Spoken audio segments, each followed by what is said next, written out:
खबर बिहार में आपका स्वागत है। मैं हूं आपके साथ प्रीति सिंह। खबर बिहार की शुरुआत करेंगे। सबसे पहले बात करेंगे सनातन को लेकर घमासान जारी है। जी हां, सनातन को लेकर लगातार जो घमासान है देखने को मिल रहा है। इसी कड़ी में बिहार में भी सियासत गर्मा गई है। एक तरफ लालू यादव ने सनातन धर्म के सवाल पर प्रतिक्रिया दी। उन्होंने कहा कि बीजेपी ढोंगी है, बीजेपी पगलाई हुई है। वहीं पूर्व केंद्रीय मंत्री रविशंकर प्रसाद ने इंडिया गठबंधन पर सनातन धर्म को अपमानित करने का आरोप लगाया। उन्होंने इंडिया गठबंधन से सवाल किया है कि क्या मुंबई की तीसरी बैठक हिंदू आस्था और हिंदुओं को बदनाम करने के लिए आयोजित की गई थी। उन्होंने कहा कि लगातार हिंदू आस्था, हिंदू विश्वास, सनातन सत्य के खिलाफ बयानबाजी की जा रही है। रविशंकर प्रसाद के इस बयान पर बिहार में राजनीति गर्मा गई।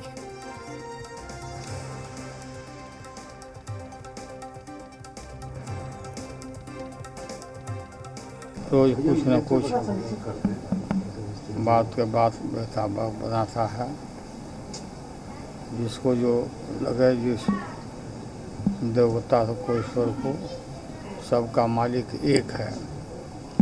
सबका मालिक एक है। राम कहो या रहीम कहो, साधन कहो।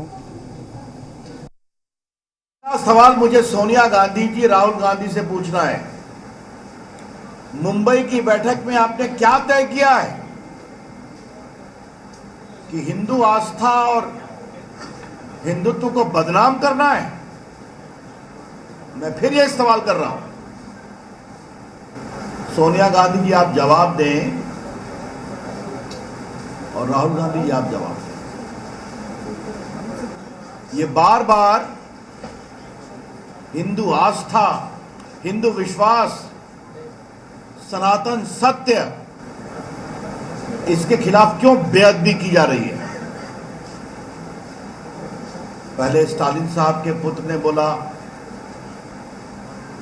कि ये मलेरिया है सनातन, डेंगू है सनातन। ए राजा कह रहे हैं कि ये वही नहीं, ये तो कोड़ है, ये तो HIV एड्स। और आपके राष्ट्रीय अध्यक्ष के पुत्र खरगे साहब क्या क्या बोल रहे हैं, और आपके राष्ट्रीय अध्यक्ष का अपने पुत्र पर कोई कंट्रोल नहीं है। सोनिया गांधी जी, भाजपा की ओर से ये फिर मैं सवाल पूछ रहा हूं, मुंबई में क्या फैसला किया था आप लोगों ने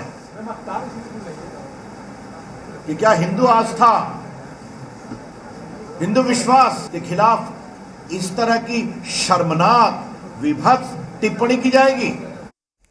तो इस मुद्दे को लेकर लगातार घमासान जारी है। राजनीतिक प्रतिक्रियाएं भी सामने आ रही हैं। सबसे पहले आपको सुनवाते हैं।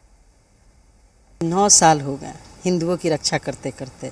कुछ रोजगार की बात कीजिए, कुछ महंगाई की बात कीजिए, कुछ जो भ्रष्टाचार फैला हुआ है पूरे देश के अंदर, सामाजिक उन्माद फैला हुआ है, इस पे बात कीजिए। धर्म के नाम पर मुद्दे से भटकाना बीजेपी की पुरानी आदत है।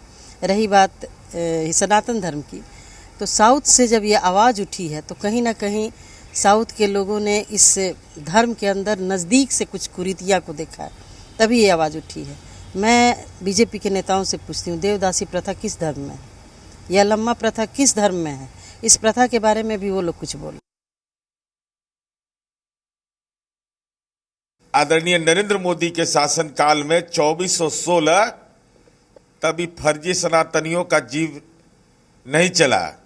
इनके पाखंड का पर्दाफाश करना था कि नरेंद्र मोदी अपने निर्वाचन क्षेत्र में वाराणसी के लंका थाना में आज भी शिवलिंग रखा हुआ है, थाना में बंद। रविशंकर प्रसाद जी वकालत पेशा से वकील, और जमानत भी नहीं करवा रहे हैं महादेव का। और यह भी तय हुआ है हम लोगों में कि पाखंड का पर्दाफाश करना है और वंशवाद की राजनीति पर कैसे दोहरा चेहरा है कि पहली पीढ़ी को तो मौका देंगे ही, दूसरी पीढ़ी को भी मौका देंगे। तो ये सब तो रविशंकर जी एकदम फिटेस्ट केस इसमें बैठते हैं। मोहन भागवत जी ने कहा सनातन धर्म का मुद्दा उठाया। ये चुनाव आया है इसलिए सनातन धर्म की मुद्दा उठा रहे हैं। उन लोगों को धर्म से कोई मतलब नहीं है।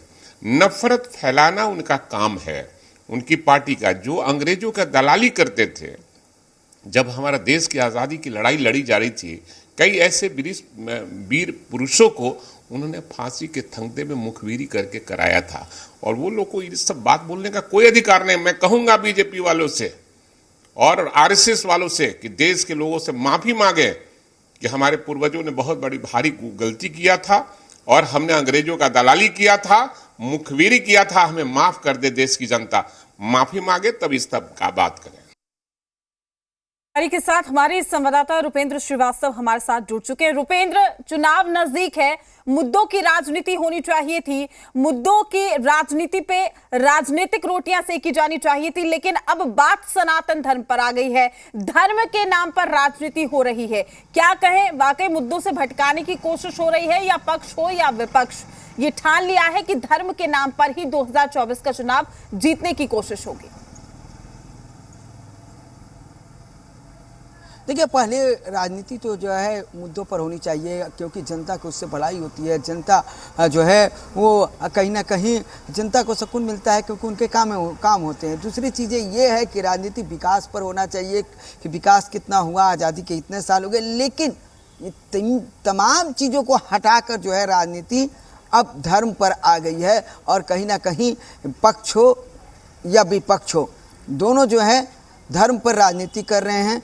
खासतौर पर बात की जाए, जिस तरह से विपक्ष हमेशा यह आरोप लगाते आ रहा है कि प्रधानमंत्री नरेंद्र मोदी हो या बीजेपी के लोग हों, एनडीए के लोग हों, वो कहीं ना कहीं जो है धर्म पर राजनीति करते हैं, तब वही चीज़ अब विपक्ष करने लगा है। और लगातार एक से एक जो भी इंडिया गठबंधन के जो नेता हैं वो लगातार इस तरह के बयान दे रहे हैं, और इस तरह के बयान के बाद राजनीति और ही बढ़ती जा रही है, जो कि साफ तौर पर दिख रहा है कि 2024 का लोकसभा चुनाव है, वो सत्ता पक्ष या विपक्ष दोनों जो है धर्म के मुद्दे पर जीतना चाहती है। और यही कारण है कि धर्म को लेकर कहीं ना कहीं जो है ये सामने आ रही है। सनातन धर्म की बात करें तो कहीं ना कहीं सनातन धर्म सबसे बड़ा टारगेट विपक्ष के लिए है, और विपक्ष लगातार सनातन धर्म पर चोट कर रहा है। चाहे वो बात की जाए दूसरे राज्यों की बात की जाए या बिहार की बात की जाए, तमाम नेता जो है सनातन धर्म पर अटैक कर रहे हैं। इसलिए कर रहे हैं कि कहीं ना कहीं सनातन धर्म से जो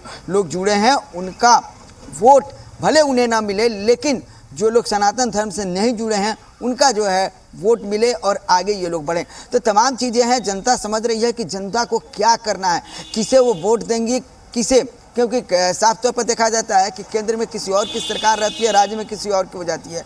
जनता चुनती है, दोनों जगह एक ही पार्टी की सरकार रहती है, एक ही गठबंधन की सरकार रहती है केंद्र और राज्य में, तो वो जनता वोट करती है। जनता देखती है कि कौन विकास करने वाला है, कौन जो है राज्य को या देश को आगे लेकर जाने वाला है, उन लोगों को जनता वोट करती है। तो साफ तौर पर है कि राजनीति की बात की जाए तो 2024 का चुनाव धर्म और जाति पाति पर आ गया है। तो ये भी है कि कहीं ना कहीं सनातन धर्म की हम बात करें या फिर ये कहें कि हिंदुओं पर हमला करना ही कहीं ना कहीं चुनावी मुद्दा बन गया है, वही केंद्र बन गया है। यही वजह है कि वार पलटवार किया जाता है। एक तरफ रविशंकर प्रसाद ये कह रहे हैं कि आप जो बैठक बुलाते हैं उसमें सनातन धर्म का अपमान करते हैं। लालू प्रसाद यादव ये कहते हैं राम और रहीम सबका मालिक एक है। देखिए, सही बात है। सनातन में और हिंदू धर्म पर जहाँ तक बात की जाए तो साफ तौर पर बीजेपी को विपक्ष ये कहते आई है कि बीजेपी जो है हिंदुओं की पार्टी है, बीजेपी जो है हिंदुत्व की बात करती है। लेकिन अब जिस तरह से विपक्ष हमलावर हो गया है और हिंदू धर्म पर जिस तरह से अटैक कर रहा है, तो विपक्ष एक तरह से देखा जाए कि वो पूरी तरह से यह योजना बना चुका है कि अगर हम उस पर अटैक करते हैं इस धर्म पर, तो हमें जो है दूसरे जाति दूसरे धर्म के जो लोग हैं उनसे फ़ायदा मिलेगा। तो ये साफ तौर पर है, एक अटैक किया जा रहा है हिंदू धर्म पर कि दूसरे धर्म के जो देश में लोग हैं वो विपक्ष को कहीं ना कहीं अपनाएं और विपक्ष को अपना जो है वोट दें। तो ये राजनीति का एक हिस्सा है, लेकिन कहीं ना कहीं सनातन पर और हिंदू धर्म पर विपक्ष के द्वारा लगातार अटैक किया जा रहा है। जी चलिए रुपेंद्र, तमाम जानकारी साझा करने के लिए आपको शुक्रिया। अपडेट हम आपसे लेते रहेंगे, जो कि लगातार जो सियासी घमासान है वो देखने को मिल रहा है। लालू प्रसाद यादव ने बीजेपी को ढोंगी बता दिया है, वहीं बीजेपी की ओर से भी लगातार सवाल खड़े किए जा रहे हैं। रविशंकर प्रसाद ने इंडिया गठबंधन पर ही सीधा निशाना साध दिया। मुंबई की बैठक में क्या यही रणनीति बनाई गई थी, ये भी उनकी ओर से सवाल उठाया गया। चलिए बात करेंगे जमुई की, जहां पर जमुई जिले के प्रभारी मंत्री बनने के बाद पहली बार जमुई पहुंचे मंत्री श्रवण कुमार ने गिरिराज सिंह पर चुटकी